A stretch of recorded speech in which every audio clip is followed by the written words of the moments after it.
Hi guys, good evening to all. स्वागत है आप सबका अपने YouTube channel jobs update point पे। जिस तरह से हमारा सीरीज़ जो है वो कंटिन्यूली चल रही है, इससे पहले की सीरीज़ की अगर बात करें तो इंडियन नेशनल मूवमेंट और इंडियन नेशनल कांग्रेस के सेशंस में हमने बात करी थी। इंडियन नेशनल मूवमेंट जो है मॉडरेट एक्सट्रीमिस्ट और गांधीयन एरा जो है मैंने आपको बताया था, और उसके पहले जो है कंप्यूटर एप्लीकेशन का जितने भी कम्पिटिटिव में एग्जाम्स में क्वेश्चंस आते हैं पूरे सिलेबस को जो है एक वीडियो में मैंने कवर करा था।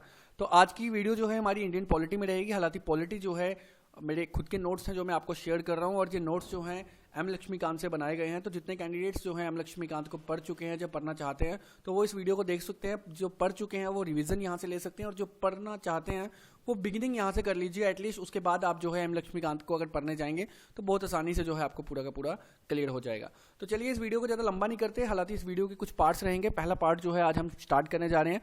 तो पहले पार्ट में जो है लिटिल बिट हिस्टोरिकल बैकग्राउंड जो है हम इंडियन पॉलिटी के बारे में जानेंगे, और उसके बाद जो है हम जितनी भी सेक्शंस हमारे कॉन्स्टिट्यूशंस में आती हैं इंडियन पॉलिटी की जो सेक्शंस हैं वो पूरी की पूरी जो है यहाँ पे हम पढ़ेंगे। तो हिस्टोरिकल बैकग्राउंड में दो पीरियड जो है इंडियन पॉलिटी के आते हैं। एक आता है 1773 से 1858 जिसको कंपनी रूल कहा जाता है। एक 1858 से 1947 में आता है जिसको क्राउन रूल कहा जाता है। जितने कैंडिडेट्स ये वीडियो वॉच कर रहे हैं प्लीज़ जो है कॉपी पेन ले लीजिए, बहुत इंपॉर्टेंट जो है यहाँ पे मैं आपको बताना चाहूँगा। जिस तरह से आप जानते हैं कि मैं डायरेक्टली नोट्स अपने शेयर करता हूँ और पॉइंट टू पॉइंट जो है थ्योरी से पॉइंट निकालकर आपको आंसर्स बताता हूँ कि कहाँ से आंसर्स आने हैं, क्वेश्चंस आने हैं पेपर में। तो प्लीज़ नोट्स रख लीजिएगा। तो लिटिल बिट यहाँ पे मैं आपको ईस्ट इंडिया कंपनी के बारे में भी बताऊंगा। हालांकि Portuguese, Danish, Dutch, east India company, French, इनके बारे में जो है वीडियो अलग से सेपरेट अपलोड होगी। बट लिटिल बिट जो है यहाँ पे मैं पॉलिटिकल बैकग्राउंड से अगर मैं इंडियन पॉलिटी की स्टार्ट कर रहा हूँ तो लिटिल बिट जो है ईस्ट इंडिया कंपनी के बारे में यहाँ पे मैं आपको बताना चाहूँगा। तो ईस्ट इंडिया कंपनी की अगर बात करें तो 1600 में इसकी फॉर्मेशन हुई, और फॉर्मेशन जो है सेटअप जो है वो क्वीन एलिजाबेथ द्वारा किया गया। इस चीज़ का ध्यान रखेंगे।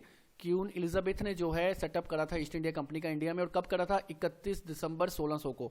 मैं थोड़ा सा जल्दी चलाऊंगा लेक्चर क्योंकि ज़्यादा लंबा नहीं करना चाहता, मैं छोटे लेक्चर में इसको खत्म करना चाहता हूँ। तो 1600 में जो है क्वीन एलिजाबेथ ने करा था। और जेकेपीएसआई की अगर मैं बात करूँ, जम्मू कश्मीर पुलिस के सब इंस्पेक्टर के एग्जाम में जो पूछा गया था वो पूछा गया था कि जब इंडिपेंडेंस एक्ट हुआ था तब जो है क्वीन कौन थी ब्रिटेन की? तो तब जो है क्वीन विक्टोरिया थी। इस चीज़ का ध्यान रखेंगे, जो क्वेश्चन आया था पेपर में सब इंस्पेक्टर के एग्जाम में। आगे बात करते हैं ईस्ट इंडिया कंपनी की अगर बात करें तो फर्स्ट जो है यहाँ पे गलत हो चुका है, फैक्ट्री नहीं है, आपको बता देता हूँ। फर्स्ट जो ट्रेडिंग पोस्ट थी ईस्ट इंडिया कंपनी की वो मसूलीपट्टनम में लगाई गई जो कि आंध्र प्रदेश में थी, और पहली फैक्ट्री जो ईस्ट इंडिया कंपनी की थी वो सूरत में लगाई गई जो कि 1613 में लगाई गई, और सूरत जो है वो गुजरात में है। ट्रेडिंग पोस्ट की बात करें, फर्दर ट्रेडिंग पोस्ट भी जो है लगाई गई सूरत, मद्रास, बॉम्बे, कलकत्ता में, जिनकी डेट्स जो हैं आपको यहाँ पे देखने को मिल रही हैं। हालांकि अभी तक ईस्ट इंडिया कंपनी में जो है आपको स्टार्टअप पता चल गया होगा, और पता चल गया होगा कि पहली फैक्ट्री सूरत में लगाई थी और ट्रेडिंग पोस्ट जो है वो मसूलीपट्टनम में थी, जो कि आपको यहाँ पे इस वीडियो में मैंने बताया। अब दो बैटल्स आपको याद रखनी है, बैटल ऑफ प्लासी और बैटल ऑफ बॉक्सर। हालांकि मैं आपको वैंडीवाश और अदर जो बैटल्स हैं पानीपत की वो अलग से बताऊंगा। बट बैटल ऑफ प्लासी की अगर बात करें 23 जून 1757 को हुई थी ईस्ट इंडिया कंपनी और नवाब ऑफ बंगाल के बीच। ईस्ट इंडिया कंपनी से रॉबर्ट क्लिफ जो है लड़े थे, और जो नवाब ऑफ बंगाल हैं वहाँ से शहजादुल्ला जो हैं वो लड़े थे।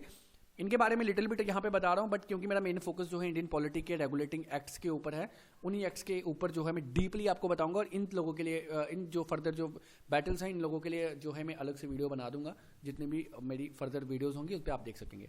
तो थोड़ा सा लिटिल बिट जो है बैटल ऑफ बॉक्सर के बारे में डिस्कस कर लेते हैं। 1764 में जो है बैटल ऑफ बॉक्सर हुई थी, और बैटल ऑफ बॉक्सर जो है वो ईस्ट इंडिया कंपनी और मुगल एम्परर के बीच हुई। इसमें क्या हुआ कि दीवानी राइट्स जो है Mughal of east India company को दिए गए, जिसमें जो है टैक्स जो है ये वसूल सकते थे, यानी टैक्स जो है इम्पोज किया, और टैक्स का पैसा जो है वो ईस्ट इंडिया कंपनी ले सकती थी। और इसी के साथ में एक और जो है राइट दिया गया था, वो था आपका निजामत राइट, जो कि एडमिनिस्ट्रेशन पावर जो थी वो बंगाल के गवर्नर को दी गई थी। इसी के साथ में ईस्ट इंडिया कंपनी जो है यहाँ पे जीत चुकी थी, और ये जो बैटल है वो हेक्टर मुनरो और 3 अलायंस के बीच हुई थी। इस चीज़ का ध्यान रखेंगे। अब ये फिलहाल मैं आपको पूरा जो है डीपली नेक्स्ट वीडियो में बता दूंगा। चलिए अब स्टार्ट करते हैं अपनी पॉलिटी का। सबसे पहला रेगुलेटिंग एक्ट। आपको पता होना चाहिए कि पॉलिटी की अगर आप पढ़ने जा रहे हैं, बैकग्राउंड पढ़ने जा रहे हैं, तो रेगुलेटिंग एक्ट्स हैं, काउंसिल एक्ट्स हैं और कुछ इंडियन एक्ट्स हैं। तो वो कौन कौन से एक्ट्स हैं वो यहाँ पे आपको मैं लिटिल बिट बता देता हूँ। 1773 एक्ट आपको पढ़ना है, 1784 पढ़ना है, 1813 पढ़ना है, 1833 और 1853। इन एक्ट्स को जो है आज हम पढ़ेंगे। पार्ट 1 जो है हमारा आज इन एक्ट्स में रहेगा, जिसके बारे में डायरेक्टली पॉइंट टू पॉइंट बताऊंगा। और एम लक्ष्मीकांत से जो है मैंने पढ़ा है, मैं आप लोगों को फिर से रिपीट करना चाहूँगा। तो आपको जो है यहाँ से अगर आप करके जाएंगे तो डेफिनेटली आपको जो है ज़्यादा रिवीजन जो है आसानी से वहाँ पे पता चल जाएगा। उसके साथ में काउंसिल एक्ट्स हैं 1858, 1861, 1892, जो कि हम वीडियो के पार्ट सेकंड में पढ़ेंगे। उसी के साथ में हमारे गवर्नमेंट ऑफ इंडिया एक्ट जो है, मिंटो मॉर्ले, जितने भी आप लोग जानते हैं 1947 तक 1909 से, तो सारे के सारे जो है हम पार्ट थर्ड में पढ़ेंगे। I hope J part second में अगर कवर हो जाता है तो मैं पार्ट सेकंड और पार्ट थर्ड जो है इकट्ठा बना लूँगा। तो चलिए स्टार्ट करते हैं अपना रेगुलेटिंग एक्ट 1773, यानी कि इस 1773 के एक्ट में क्या हुआ था वो जो है आज हम इस वीडियो में पढ़ेंगे। 1773 में क्या चेंजिंग हुई है। सबसे पहले 1773 में सबसे बड़ी जो चीज़ की गई थी वो ये की गई थी कि गवर्नर जो थे बंगाल के, उनको गवर्नर जनरल ऑफ बंगाल बना दिया गया। अब गवर्नर की पावर जो थी, मैं आपको बताता हूँ, गवर्नर जो है बंगाल के थे उस समय, गवर्नर जो थे वो मद्रास के थे उस समय, और गवर्नर जो थे वो बॉम्बे के थे। अब क्या हुआ कि 1773 एक्ट ने गवर्नर जनरल, जो गवर्नर थे बंगाल के, उनको गवर्नर जनरल ऑफ बंगाल बना दिया, और ये जो गवर्नर्स थे ये इनके सब ऑर्डिनेट्स बन गए, यानी पूरा का पूरा जो कंट्रोल था वो गवर्नर जनरल ऑफ बंगाल के पास था, और ये जो है इनके सब ऑर्डिनेट थे। उसी के साथ में सुप्रीम कोर्ट जो है 1773 के एक्ट में एस्टेब्लिश किया गया।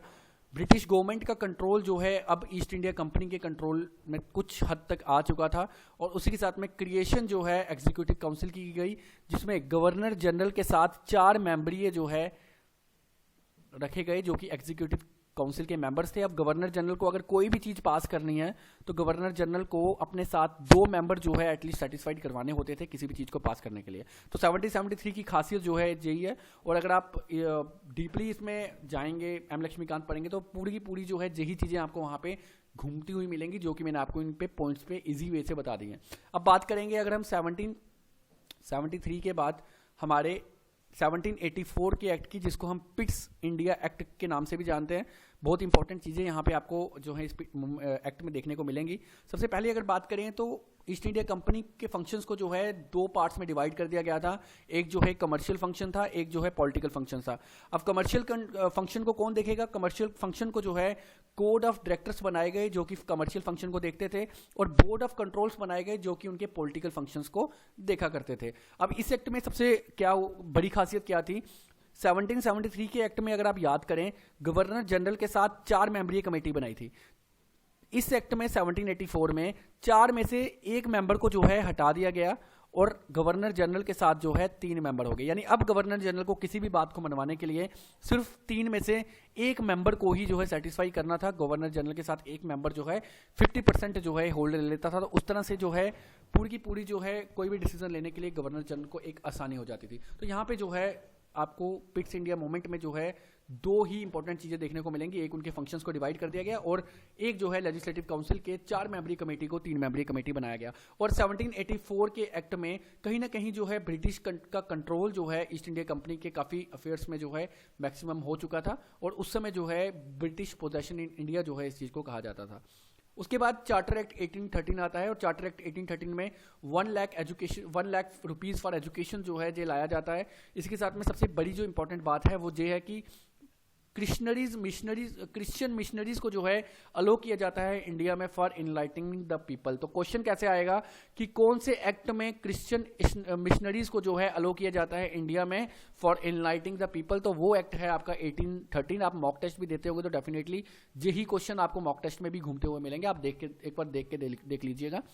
उसके बाद इस एक्ट जब 1813 आया तो कहीं ना कहीं जो है ब्रिटिश गवर्नमेंट का बहुत ज़्यादा कंट्रोल जो है अब हो चुका था, और क्राउन जो है अब सॉवरेनिटी जो है यहाँ पे देखने को मिल रही थी। और इस रूल को 1813 के रूल को एक्सटेंड कर दिया गया 20 साल के लिए, कि भैया 20 साल बाद देखेंगे अगर इस पर कुछ चेंज करना हुआ या कुछ अमेंड करना हुआ, ऐड करना हुआ, तो हम 20 साल बाद इसको ऐड करेंगे। तो इसी के अकॉर्डिंगली 1813 के बाद 1833 वाला एक्ट आया, जो याद रखिएगा। और लोकल गवर्नमेंट को अथोराइज कर दिया गया कि आप जो है टैक्स इंपोज कर सकते हैं लोगों के ऊपर। तो यहाँ पे टैक्स की भी बात की गई है कि यार टैक्स इंपोज हो गए। जब टैक्स इंपोज हो गए यानी मनी की बात की जा रही है, और मनी यानी कि आप जो है मोर पावरफुल हो जाएंगे जब आपके पास पैसा ज़्यादा होगा। तो इस चीज़ का ध्यान रखें, क्योंकि इसी पॉइंट से अगला एक्ट जो है आपका इंटरलिंक करेगा। कंपनी मोनोपोली जो है यहाँ पे खत्म हो चुकी थी ईस्ट इंडिया कंपनी की, मैक्सिमम सिर्फ टी ट्रेड को छोड़ के और ट्रेड विद चाइना को छोड़ के। तो 1813 जो है काफ़ी इंपॉर्टेंट रोल जो है प्ले करता है historical background of Indian polity में। उसके बाद 1813 चार्टर एक्ट आता है, जिसको सेंट हेलिना एक्ट 1833 के नाम से भी जाना जाता है। इसमें क्या हुआ कि सारी की सारी पावर्स जो थी ईस्ट इंडिया कंपनी की उसको सेंट्रलाइज कर दिया गया ब्रिटिश गवर्नमेंट द्वारा, और गवर्नर जनरल जो थे उनको जो है गवर्नर जनरल ऑफ बंगाल को गवर्नर जनरल ऑफ इंडिया बनाया गया। अब यहाँ पे लिटिल बिट देखने के बाद 1773 में क्या किया गया, गवर्नर ऑफ बंगाल को गवर्नर जनरल ऑफ बंगाल बनाया गया। 1833 में क्या किया गया, गवर्नर जनरल ऑफ बंगाल को जो है गवर्नर जनरल ऑफ इंडिया बनाया गया। तो गवर्नर जनरल ऑफ बंगाल, पहले जो गवर्नर जनरल कौन थे वो मैं आपको बता देता हूं, लॉर्ड वारन हास्टिंग थे। और पहले गवर्नर जनरल ऑफ इंडिया कौन थे, वो थे लॉर्ड विलियम बेंटिक। ध्यान रखेंगे जो क्वेश्चन 1 नंबर का एटलीस्ट आपको पेपर में देखने को मिलेगा। तो गवर्नर जनरल को क्या कर दिया गया, पावर्स दे दी गई सिविल्स और मिलिट्री की, भैया अब आप देखिए कैसे क्या करना है। और सबसे इंपॉर्टेंट बात की लॉ कमीशन बनाई गई अंडर लॉर्ड मैकले। तो यहां पर जो क्वेश्चन पूछा जाएगा कि कौन से एक्ट में लॉ कमीशन जो है फ्रेम की गई थी, तो वो एक्ट था 1833 का, और किसके अंडर की गई थी, वो लॉर्ड मैकले के अंडर की गई थी। इस चीज का ध्यान रखेंगे। और साथ में एक और इंपॉर्टेंट चीज आपको बताना चाहूंगा, इस एक्ट को भी जो है 20 साल के लिए एक्सटेंड कर दिया कि भैया 1833 तो अभी चल रहा है, 20 साल बाद यानी 1853 में देखेंगे, 53 में देखेंगे कि क्या करना है इस एक्ट का, कुछ चेंजिंग करनी है और कुछ चीजें नई ऐड होंगी, कुछ हटेंगी, वो सारा कुछ जो है 20-20 साल का इन्होंने टाइम पीरियड बना दिया। तो 1853 यानी 1853 में जो एक्ट आया, उस एक्ट में सबसे पहले ओपन कंपटीशन रख दिया। पहले क्या किया जाता था कि इंडियन जो है वो छोटी पोस्टों में काम करेंगे, बड़ी पोस्ट के लिए कोई भी अप्लाई नहीं कर सकता। बट 1853 के एक्ट ने लाया कि भैया ओपन कंपटीशन होगा, कोई भी जो है एग्जाम कंडक्ट के लिए जो है एग्जाम दे सकता है, कोई भी। इस समय जो है इंडियंस अब जो है यहाँ पे एग्जाम सिविल सर्विसेज के लिए देने के लिए एलिजिबल हो गए थे। और साथ ही में सेपरेट कर दी गई लेजिस्लेटिव असेंबली, किसमें, लेजिस्लेटिव असेंबली को सेपरेट कर दिया गया एग्जीक्यूटिव असेंबली को, जिसको जो है इंडियन सेंट्रल लेजिस्लेटिव काउंसिल कहा जाता है और आज की डेट में उसको हम पार्लियामेंट कहते हैं। ध्यान रखिएगा, लेजिस्लेटिव जो असेंबली थी उसको एग्जीक्यूटिव असेंबली से जो है हटा दिया गया और उसको जो कहा जाता था वो कहा जाता था इंडियन सेंट्रल लेजिस्लेटिव काउंसिल, जो आज की डेट में हमारी पार्लियामेंट है। इस चीज का ध्यान रखेंगे। और कन्वर्ट कर दिया गया और साथ में नए 6 मेंबर्स जो है ऐड कर दिए गए लेजिस्लेटिव काउंसिल में, यानी लेजिस्लेटिव काउंसिल के जो मेंबर्स थे उनको जो है एक्सपैंड कर दिया गया, जाके ही एक्सटेंड कर दिया गया, और 6 नए मेंबर्स जो थे उनको ऐड कर दिया गया। और इस एक्ट में फर्स्ट टाइम जो है इंडिया का लोकल रिप्रेजेंटेटिव जो है लेजिस्लेटिव काउंसिल में जो है रिप्रेजेंट हुआ था। तो सबसे बड़ी बात जो है यहाँ पे आपको एक्ट्स के बारे में बताई है, जो कि आपको इंडियन पॉलिटी बुक में अगर आप जाते हैं, एम लक्ष्मीकांत या स्पेक्ट्रम में जाते हैं, तो आपको यही चीजें जो है वहां पे देखने को मिलेंगी, बट थ्योरी में मिलेंगी, जो कि मैंने आपको बोल के समझा दी है यहाँ पे। तो एक बार इस रूल इन वीडियोस को वॉच करिए, उसके बाद जो है आप किसी भी बुक को प्रेफर करिए, तो आपको हर चीज जो है यहाँ पे क्लियर समझनी आनी शुरू हो जाएगी। तो फिलहाल आज के पार्ट 1 में इतना ही फिलहाल, क्योंकि 1858 के एक्ट्स के आगे जितने भी हमारे एक्ट्स होंगे, गवर्नमेंट ऑफ इंडिया एक्ट्स, वो हम जो है अपने नेक्स्ट पार्ट में पढ़ेंगे। सो गाइज नेक्स्ट पार्ट भी जो है डेफिनेटली आपको कुछ देर बाद देखने को मिल जाएगा, यानी 10 से 12 घंटे के बीच जो है नेक्स्ट पार्ट आपको देखने को मिल जाएगा। So guys thank you so much for watching this video अच्छी लगी तो लाइक कर लीजिएगा, चैनल को सब्सक्राइब कर लीजिएगा, फर्दर अपडेट के लिए लाइक कर लीजिएगा, इससे हमें भी जो है बूस्टअप होता है और नई वीडियो जो है मैं आप लोगों के लिए लेकर आता हूँ। Thank you so much for watching this video.